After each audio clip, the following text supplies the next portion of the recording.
By the mid-15th century, the Medici family had fought their way to power in Florence. They had dictated the taste of a city, presiding over a revolution in Western culture. The Renaissance. Under the protection of a new leader, Lorenzo il Magnifico, the Magnificent, would emerge the greatest artists the world had ever seen. Botticelli, Leonardo, Michelangelo. But behind the glory lay violence.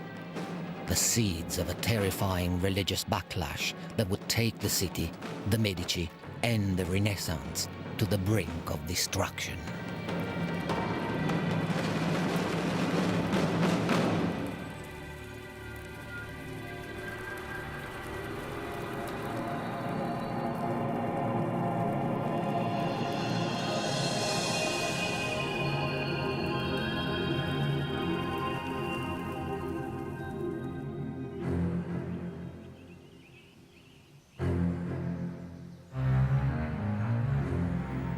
August 1466, the most powerful family in Florence, the Medici, were in danger.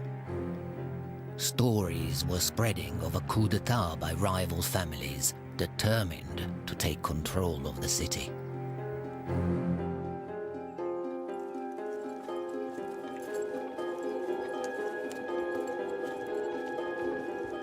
Recalled from their country retreat, the Medici began the journey back to Florence.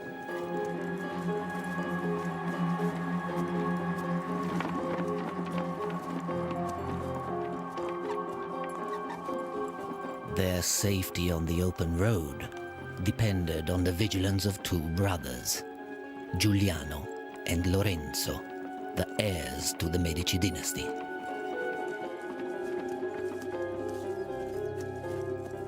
As the elder son, Lorenzo rode on ahead to ensure safe passage for their father.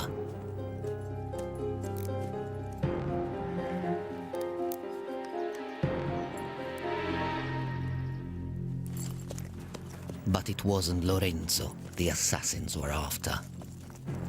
They knew that in order to bring down the family, they would have to get rid of the father, the boss.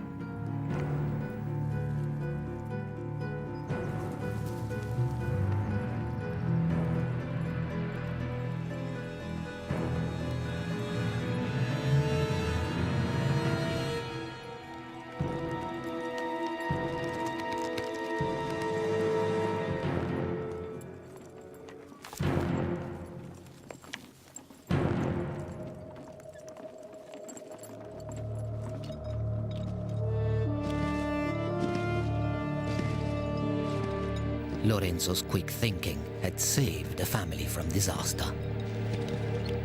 And the Medici retained control over the political and financial empire built by Lorenzo's grandfather. But this legacy had come at a price. The Medici and their followers have generated a tremendous amount of animosity in the old citizen class. So the city is full of hostility and resentment against the Medici.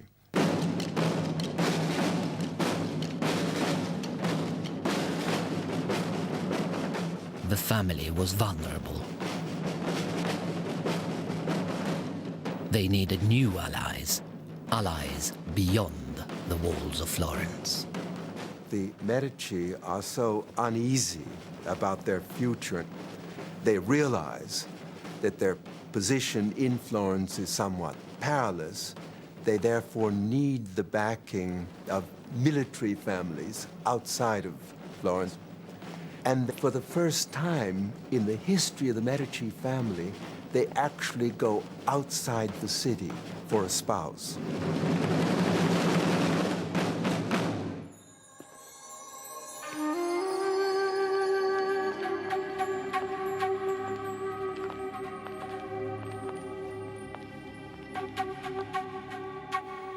Lorenzo's wedding would be an act of political expedience.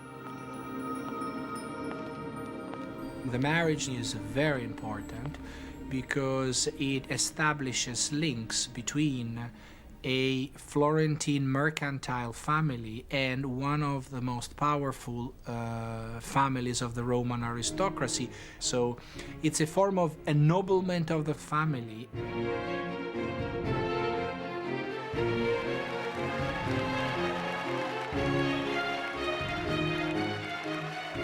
Clarice Orsini was a wise choice. The daughter of a Roman baron and the niece of a cardinal, she brought connections, class, and military muscle to the Medici family.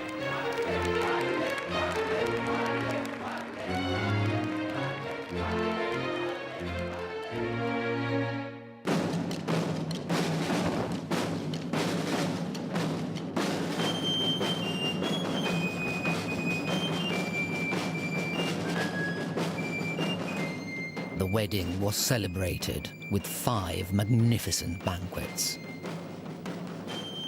For friends of the Medici, this was the dawn of a vibrant new era.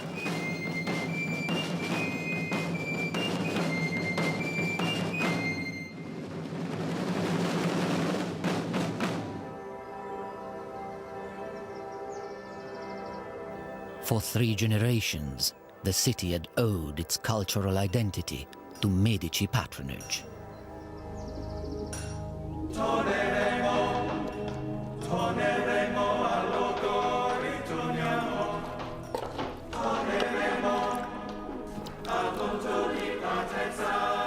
Florence had become a cultural factory in which artists competed for the next great commission. For the workshops of the city, business had never been better.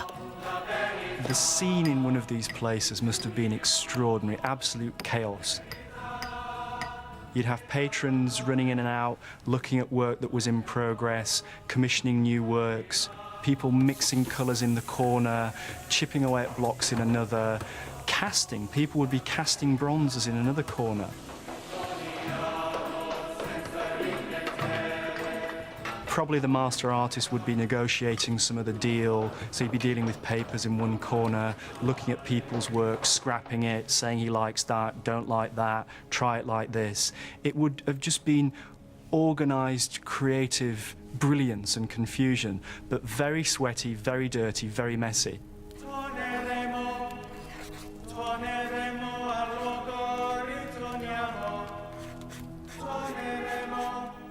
The Medici had built a reputation as the taste makers of Italy. They had already discovered a gifted young artist who was exploring a radical new style of art. Under Medici patronage, he would break new ground and define the Renaissance itself. His name was Sandro Botticelli. The young Botticelli played a role in the creation of a powerful Medici myth. His painting, L'Adorazione dei Magi, the Adoration of the Magi, placed Lorenzo's family right at the heart of the Nativity. The painting glorified Lorenzo's father, his brother, and Lorenzo himself. But it also featured a self-portrait. Botticelli placed himself inside the family's circle of friends. In a city as volatile as Florence, an alliance with the right family was crucial.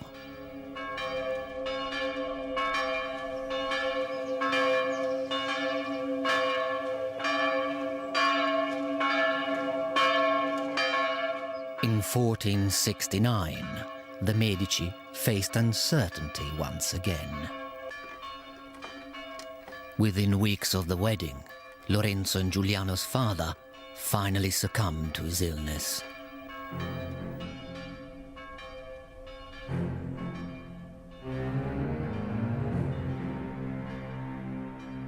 His death thrust Lorenzo into the spotlight, the principal men of the city came to our house to console us and encourage me to take on the care of the state, as my father and grandfather had done. Their proposal was naturally against my youthful instincts, and considering that the burden and danger were great, I consented to it unwillingly.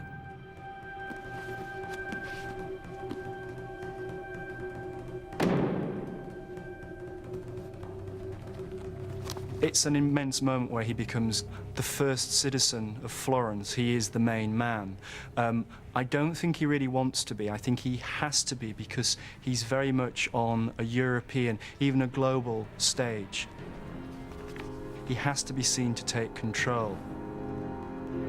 Lorenzo was now the leader of the Medici family and the most powerful man in Florence.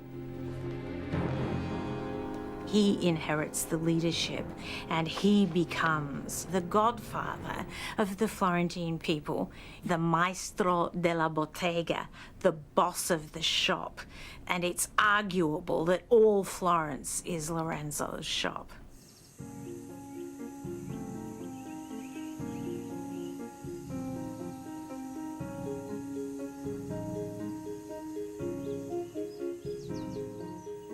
Lorenzo took to his new role with ease, opening his doors to the people of Florence.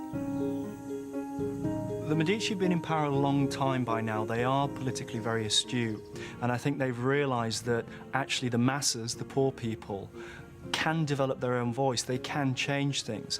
Lorenzo knows that he therefore needs to put something back there. He's just trying to cover all his angles.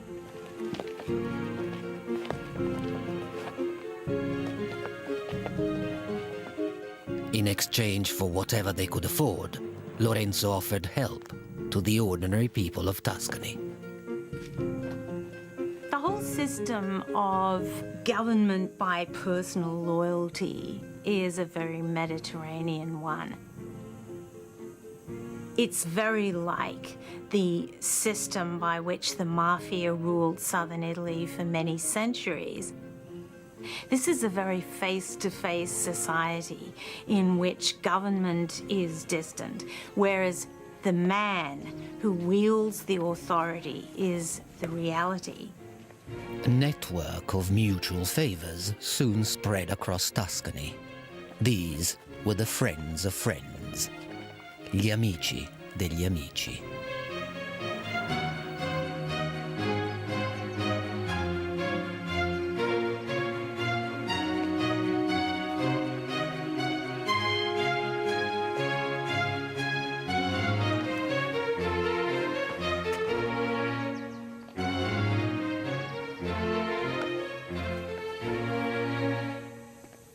Lorenzo, by offering favors, by having a very large circle of friends, is able to get his way in this city, really as a kind of semi-dictator. Nothing in the books, nothing in the Constitution, nothing in law gives him any kind of a title to the power that he actually exercises. Deep within the Medici palace was an eloquent statement of Lorenzo's extraordinary power. The frescoed Cappella dei Magi, the Chapel of the Magi.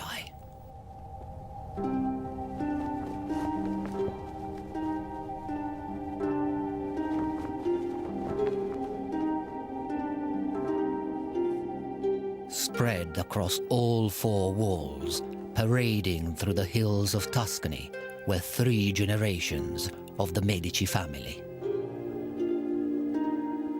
Surrounding the family, hundreds of their loyal friends and followers. Among them, princes and kings from across the seas, and the most exotic creatures that Florence had ever seen. The Medici Palace Chapel is like a little casket of jewels in the center of this huge stony palace. It's gleaming and glistening with applied gold, with iridescent colors. The Medici family, their allies, and amici were shown taking part in the biblical procession of the Magi. The message was clear. They're saying to people, we have the power and the money to do this. So if you become part of the procession of the Magi, it's a way of saying, this is my money, I can buy into this scene. It's quite tawdry in a way. It's a clever way of saying, look at me. No one who saw the chapel could ignore the power of the Medici.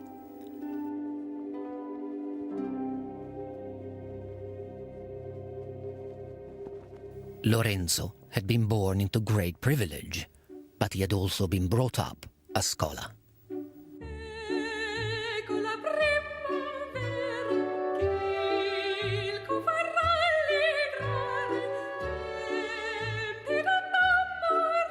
At regular salons inside the Medici Palace, he presided over a world of art and culture. Lorenzo did, in fact, maintain this open house, in a way, at the Medici Palace, where writers and artists and other interesting people were free to come and partake of his bounty. So he's a kind of appealingly modern figure. In a world dominated by the church, Lorenzo injected a spirit of secular freedom. And in his own poetry, he tried to capture the mood of his city. How beautiful is youth, youth which is gone so soon. Let him who would be happy seize the moment, for tomorrow may never come. Lorenzo is the life and soul of the city. As a young man, he's a man about town, he's very fashionable, everybody wants to be with him. He's a good time boy. But beneath Lorenzo's charismatic exterior lay a serious desire to explore the new and the dangerous. And there was no artist in Florence more radical than Botticelli.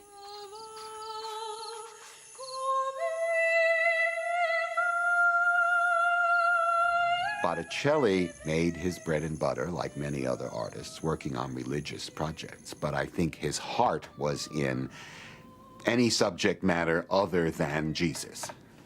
The sort of thing that would allow free rein for this new spirit, which Lorenzo de' Medici certainly encouraged in Florence as a whole.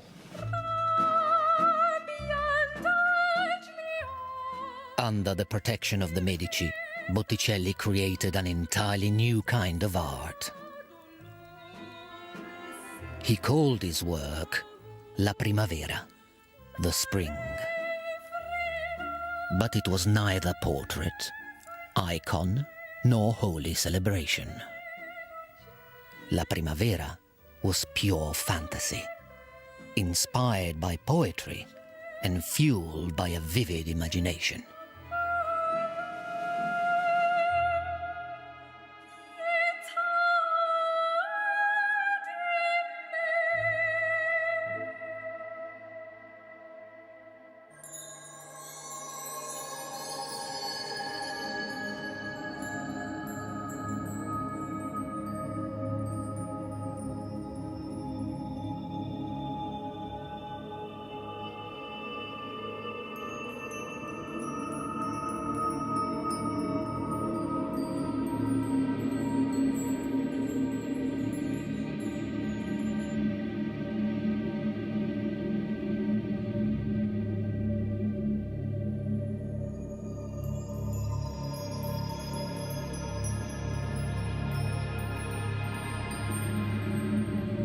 Lorenzo lets Botticelli off the leash. He allows him to run wherever he wants around these classical, humanist, and some might even say, and did say, pagan ideas. They were very worried that Botticelli was, in a sense, exceeding the boundaries of what Christian art should all be about. Botticelli's painting showed Venus, ancient goddess of beauty, celebrating the arrival of spring. It was a subject guaranteed to please his patron. Venus is the first creature of the pagan universe and therefore is associated to prosperity, eternal youth, fertility, and it suited perfectly the needs of the Medici at the time because it was the quintessential expression of this new golden age, a sort of rebirth of grandiosity of Florence under the auspices of the Medici. But as Lorenzo's world began to flourish, new threats to his future were emerging. There is a very mafia feel to what starts to happen around Lorenzo's time. Florence has always been about large, powerful families vying for control of territory, and this is very much what happens between the Medici and the Pazzi. The Pazzi were a rival banking family. Like the Medici, they ran their local neighborhood. The Pazzi are the second richest family in Florence. But they also have the advantage over the Medici of being an older, grander, more noble lineage. They had lots of knights in their background who went back to the 12th century, and they go on being knights in the 15th century, which the Medici never are. From the moment that Lorenzo takes power, he sees to it that they are kept out of leading office in Florence. Marginalized by Lorenzo's command over the city, the Pazzi decided to take matters into their own hands.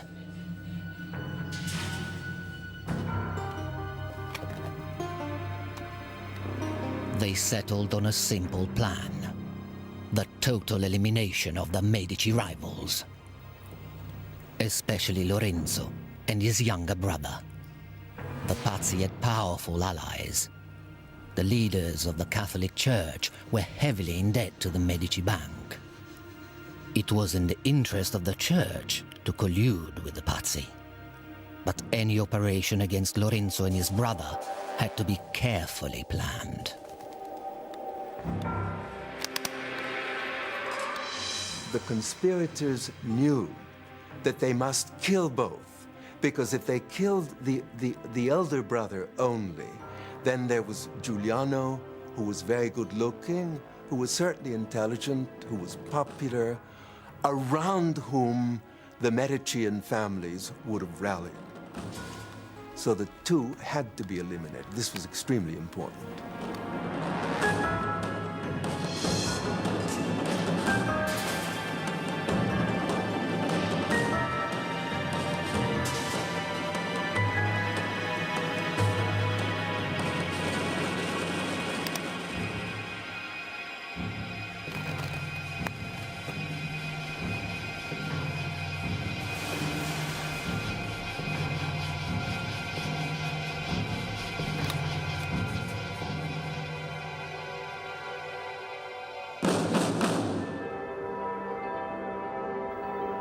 As rumors of the conspiracy spread, a new plot was hatched.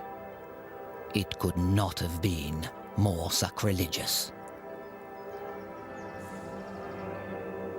Sunday, April the 26th, 1478, Easter Day. The Medici and all of Florence gathered to celebrate the holiest day of the year.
in the course of Mass, the signal is given.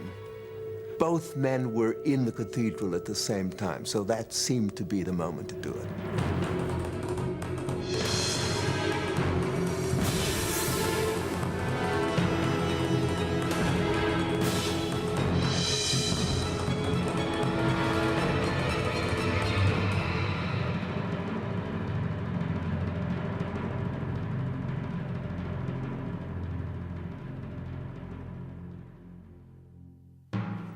Giuliano de' Medici was stabbed 19 times. He died instantly.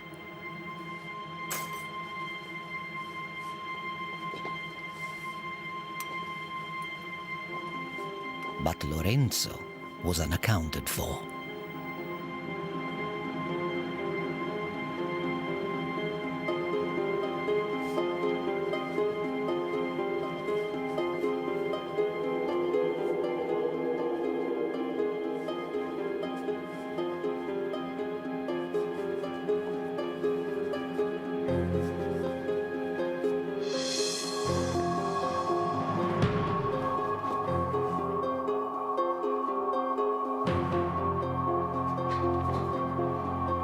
He's wounded and he shows himself to the crowd.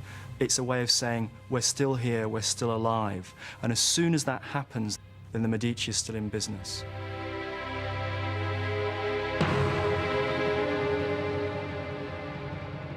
This is where the fact that the Medici had been able to create a web of supporters, this is when this revealed itself being a very smart choice.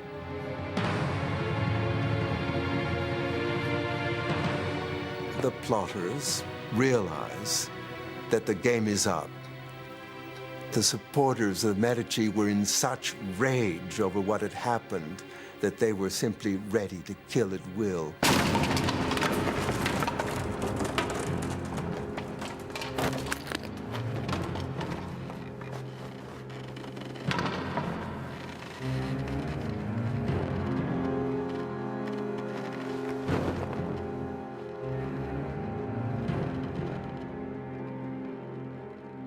Violence swept through Florence as supporters of the Medici exacted revenge.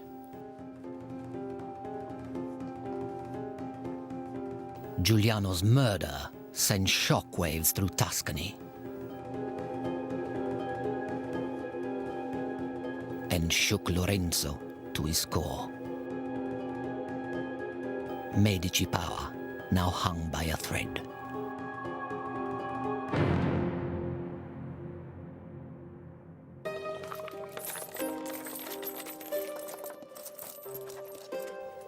Before long, Lorenzo heard that the Pope himself had ordered troops to wipe out the Medici once and for all. Lorenzo had to act. He decided to travel alone to negotiate with his enemies in the south. He would gamble with his life for the sake of his city. The people of Florence feared for Lorenzo's survival. Even Lorenzo was worried, as his own servant observed. He seemed to be two men, not one. During the day he appeared perfectly easy, restful, cheerful, and confident. But at night he grieved bitterly about his own ill fortune and that of Florence. Lorenzo traveled for nearly a month, sailing 300 miles down the Italian coast. His ship docked at Naples just before Christmas, 1479.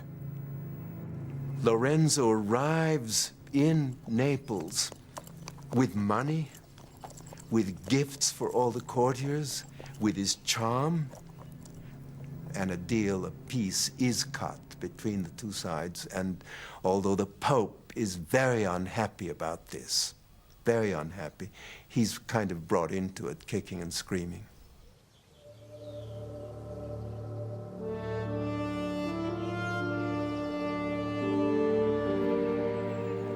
The enemy troops were called off. With personal charm, political skill, and hard cash, Lorenzo de' Medici had saved Florence from destruction.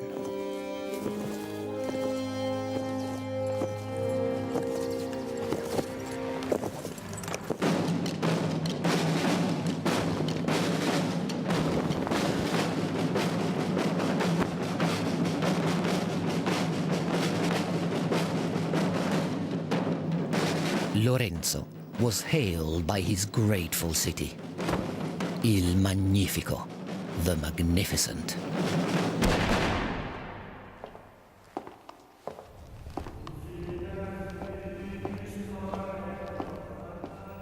But Lorenzo's experiences had changed him. With new resolve, Lorenzo worked to protect the future of the Medici dynasty. He adopted the illegitimate son of his murdered brother.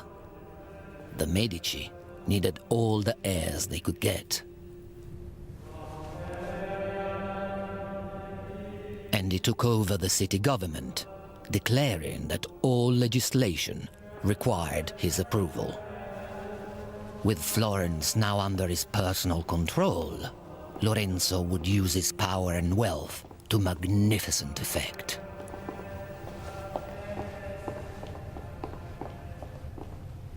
The term magnificentia is a very powerful, effective term at the time, because someone is magnificent if he is able to spend his money virtuously. And patronage is the best way to do it. Lorenzo's word alone could make or break an artistic career.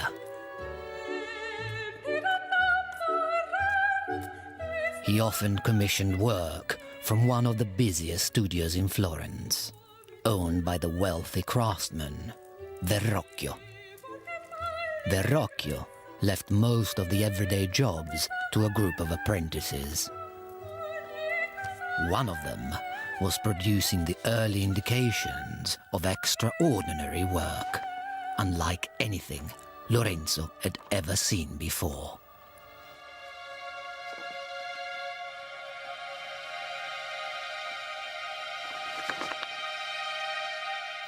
He was an artist who would take the world apart in order to see how it worked.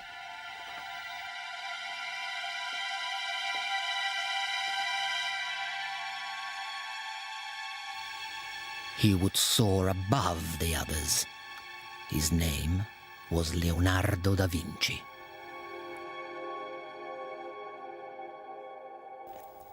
Even at this formative stage, Leonardo's talent was impossible to ignore. Il battesimo di Gesù, the baptism of Christ, was the work of several artists. But Leonardo painted his angel in vibrant oils, a radical and untried technique. His work so impressed Verrocchio that the old man was said to have given up painting for good.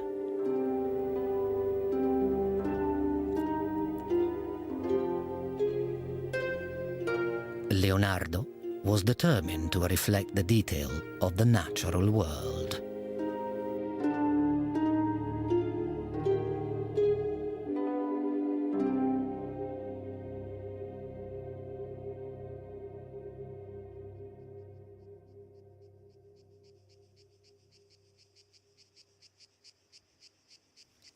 But in the battle for Medici patronage, Leonardo's rival was raising the stakes.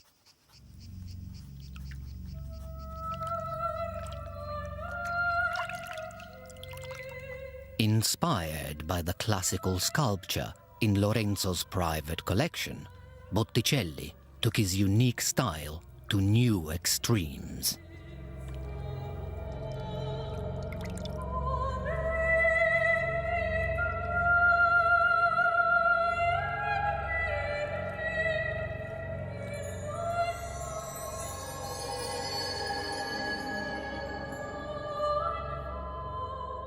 The birth of Venus was unlike any other painting of its time.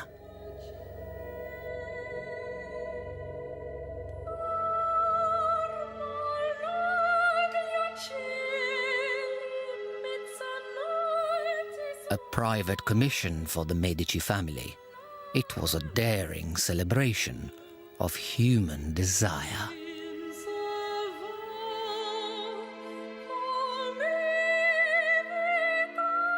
The works that Botticelli is best known for are these pagan mythologies, bringing back to life goddesses like Venus, who are being celebrated as, frankly, the goddess of Eros and fertility and reproduction, and there's no apology in Botticelli's pictures for the glorification of the physical world and the physical passions.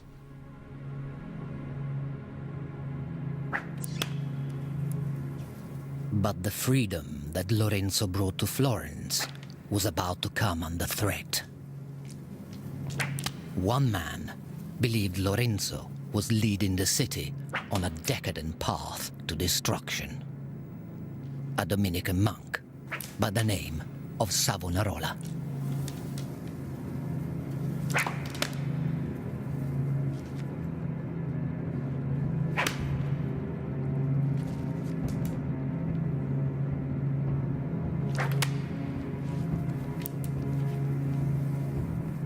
Savonarola had a kind of one-note personality. The only thing you ever hear about him is moralizing fanaticism. He was opposed to almost any kind of visual art that wasn't religious. If it had nudes in it, it was lascivious and likely to lead to sin. He took a dim view of just about everything that happened that wasn't entirely dedicated to a very traditional notion of religion. He wrote furious diatribes to his father. I cannot endure the evil doing of the heedless people of Italy. I must fight with all my strength to stop the devil from jumping onto my shoulders.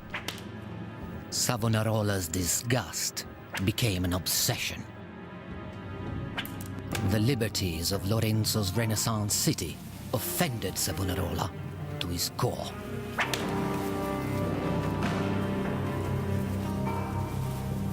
Sickened by what he saw around him, he turned his zealous hate towards Lorenzo as the focus of all that was sinful.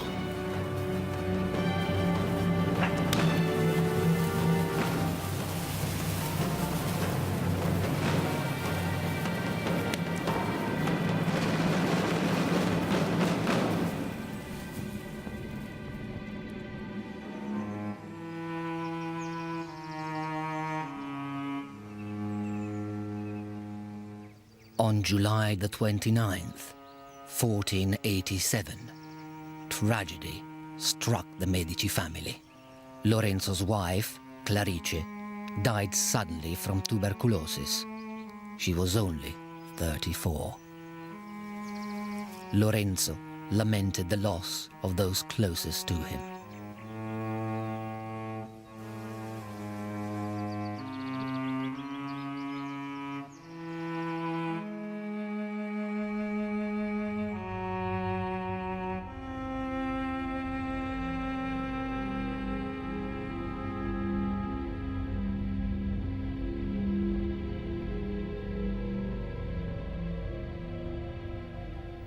Lorenzo found solace, as always, in art. In 1488, he established the first art school in history, providing classical sculptures for study from his own precious collection. Here, he spotted a precocious young talent who was working with marble for the first time.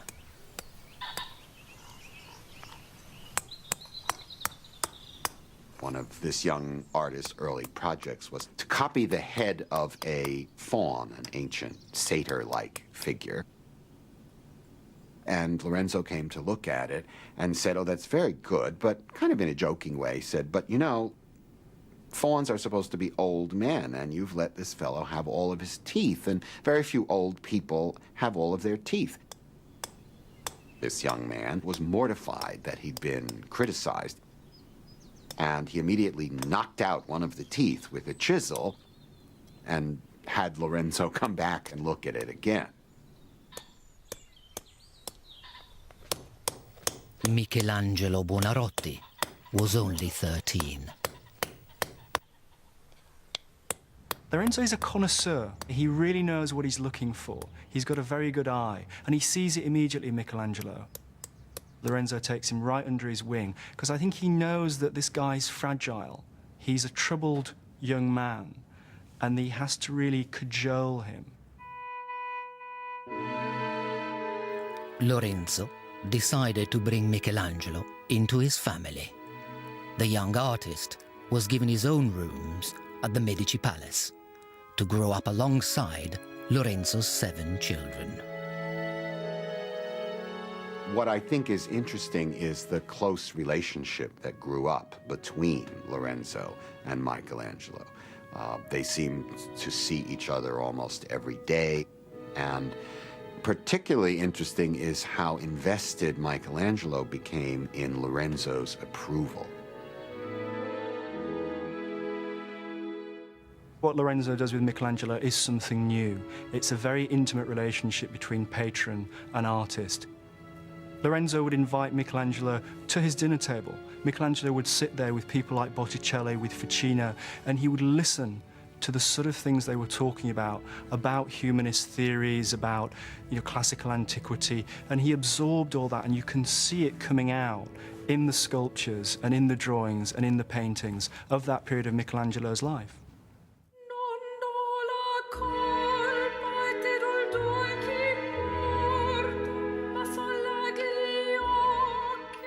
As the young Michelangelo learned his craft, his talent was pulled in 2 different directions.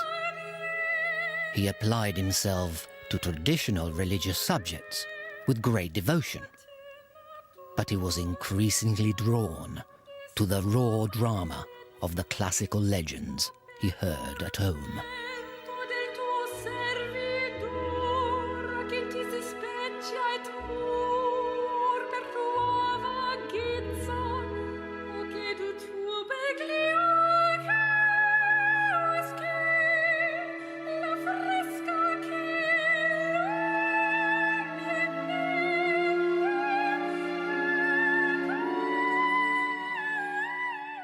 Michelangelo sensed that the influence of Lorenzo de' Medici was leading him in a dangerous direction.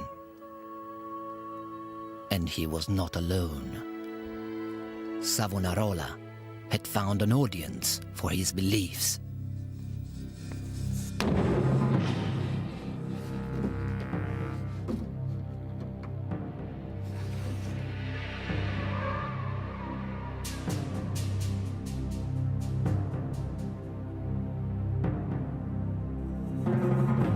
He believed that he could foresee the future, and what he foresaw was that the decadence of Lorenzo's reign was leading to the downfall of Florence. Creativity is at its peak with people like Botticelli and Michelangelo, even Leonardo, but politically and financially, things are literally at breaking point.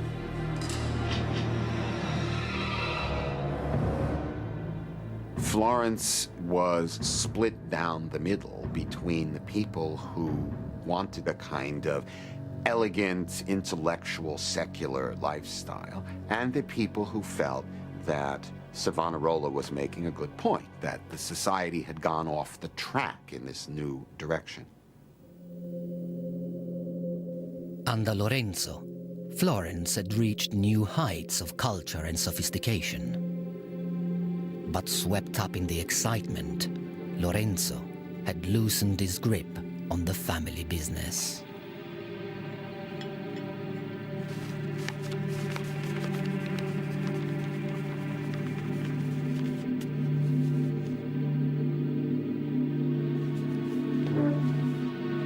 Across Europe, branches of the Medici Bank were forced to close. Lorenzo had lost a fortune, and now the family's network was falling apart.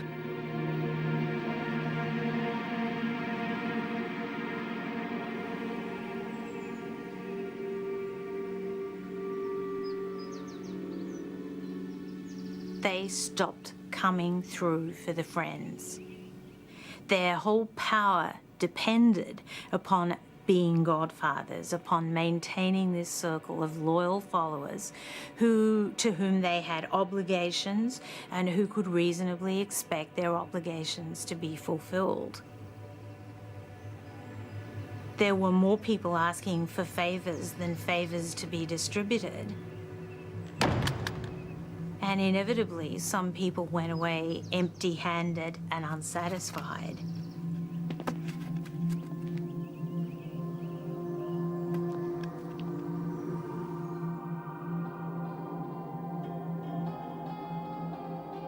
Lorenzo's friends could see that Savonarola's predictions were beginning to come true. In 1492, Lorenzo fell seriously ill.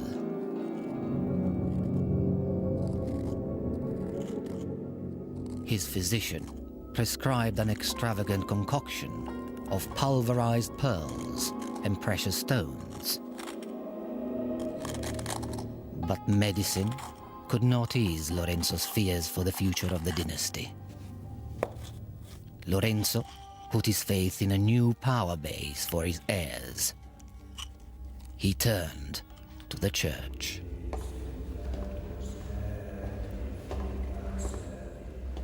At just 16, Giovanni de' Medici was already a cardinal.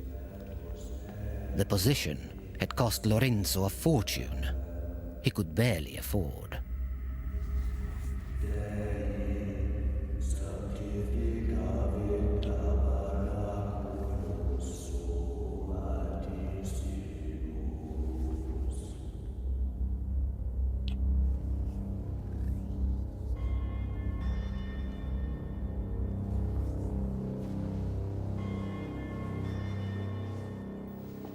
Lorenzo knew he was dying, and now he needed something money couldn't buy.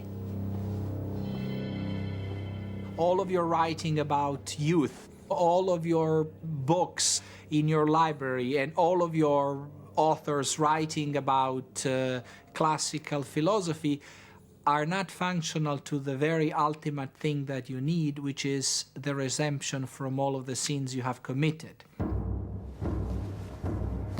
Fearing eternal damnation, Lorenzo called Savonarola to his deathbed, seeking absolution.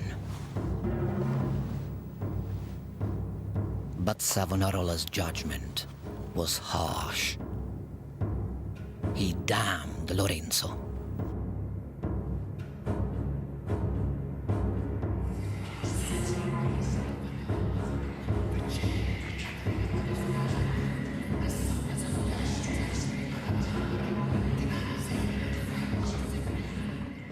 And what if God really disapproved of his life's work?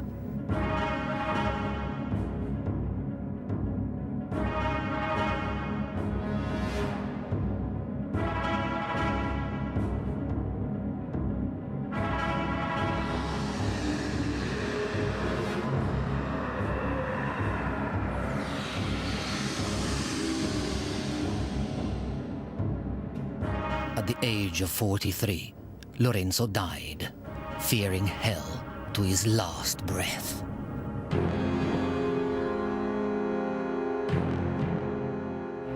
With Lorenzo gone, Savonarola seized his chance.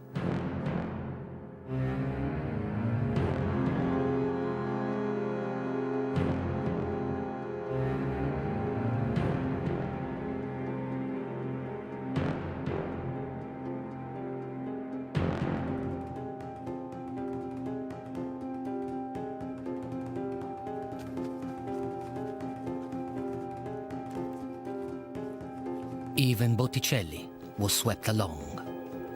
Shaken by the changing world around him, he embraced Christianity with a newfound fervor.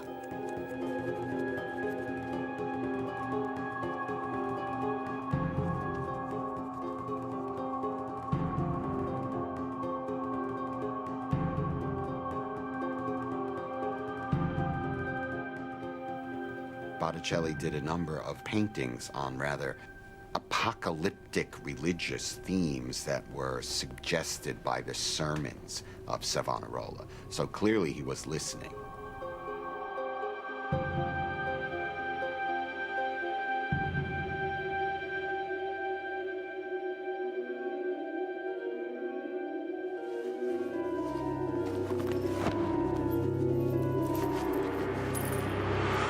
Under Savonarola's fundamentalist regime, prostitutes were beaten and homosexuals burned.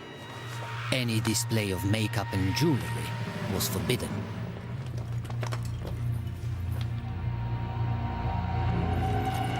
And Savonarola's commands were enforced by gangs of militant youths.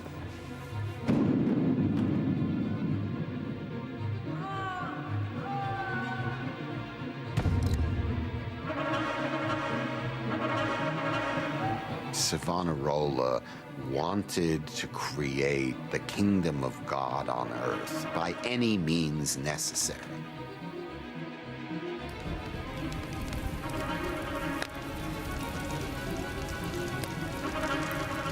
Savonarola organized an enormous public burning.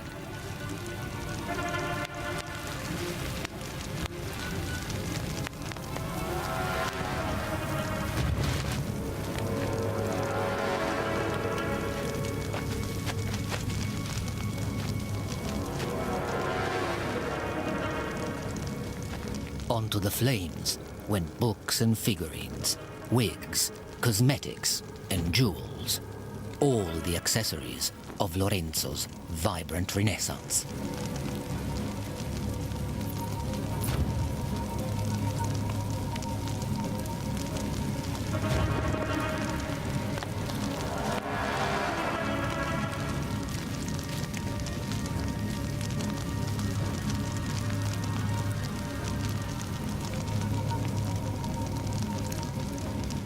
Now, even Botticelli, for fear of damnation, joined the frenzy of destruction.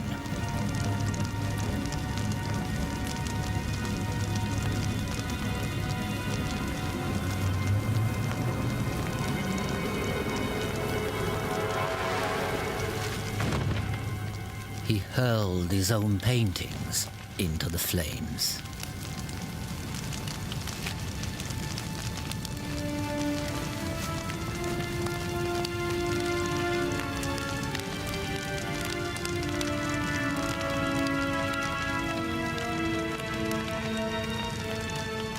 The Inferno would become known as the Bonfire of the Vanities.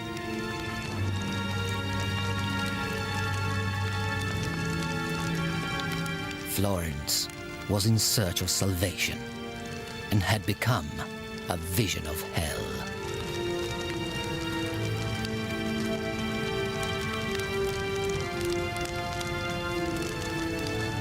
Was the Renaissance itself going up in smoke?